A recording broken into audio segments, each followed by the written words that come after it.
A 12-year-old boy charged with 80 crimes, breaking into homes, high-speed police pursuits in stolen cars.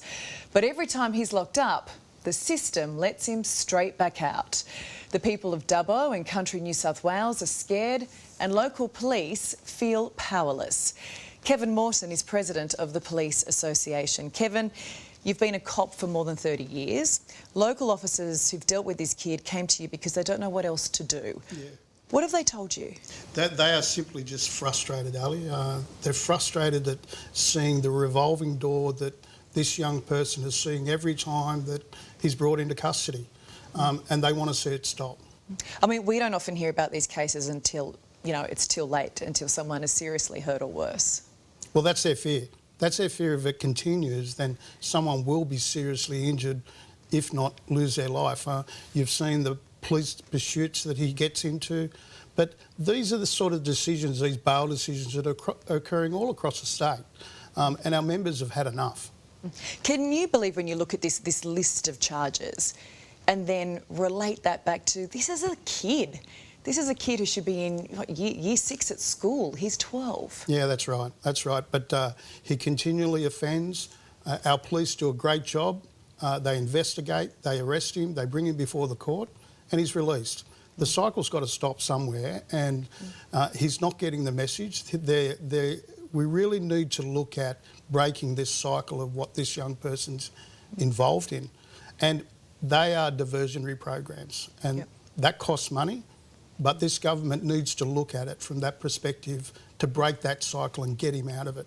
Because that's the point, right? Like, I don't think anyone wants to see a 12-year-old kid locked up and the key thrown away. But what we're doing at the moment, it doesn't help him and it doesn't keep the community safe. Yeah, and we're not sure what his family circumstances are as well. But this is all that's looked at when we look at these diversionary programs. They are taken into account as well.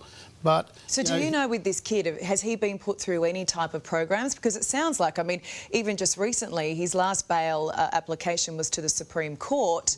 He had very strict bail conditions, but as soon as he got out... Offended that day. Offended that day. Yeah, and see, the cycle continues. So they have a facility in Dubbo that they can hold him until that court appearance.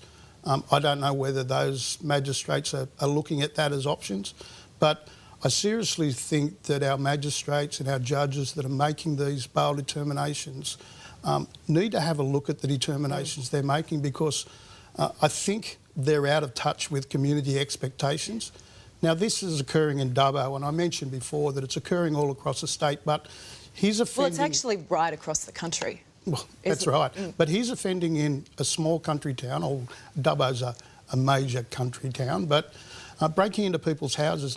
You know, the elderly are affected, and if your house is broken into, that trauma can stick with you for quite some time, and he continues to do it. And you've got police resources. I mean, they're not limitless. They're quite scarce often, aren't they, in these country towns? That's right.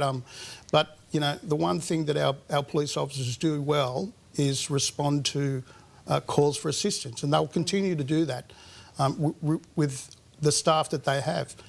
But we've got to break this cycle with these people that think, and this young offender, and all offenders that think that they can be granted bail and go out and continue to commit crimes against their community. And so this is the point, right? Like you sit here and you get it. I get it. The community gets it. Where is the disconnect with our judicial system? I think they're just out of touch with what our communities want. I feel like we talk about this enough that they should get it. I know, and, you know, I raised it with the previous government. I'm talking to this government about it. And I think about this too. I mean, what message does it send to other kids? It's that, well, they can't do anything to us. You commit a crime, you get out, you do it again. The revolving door. Yeah. The revolving door, which we've got to stop. And the only people that can do that are the judges and magistrates making these decisions. And it's not only bail decisions, it's sentencing decisions that they're making that don't reflect the severity of what they're doing and the harm that they're committing against the communities. How bad does it have to get for some of these local cops in country towns? And because they're also members of their local community, that kids go to the school, they're part of the sports club, for them to come to you and just go, can you just let people know this? It feels like it's a real cry for help. Yeah, they are part of those regional communities, as most of our police are.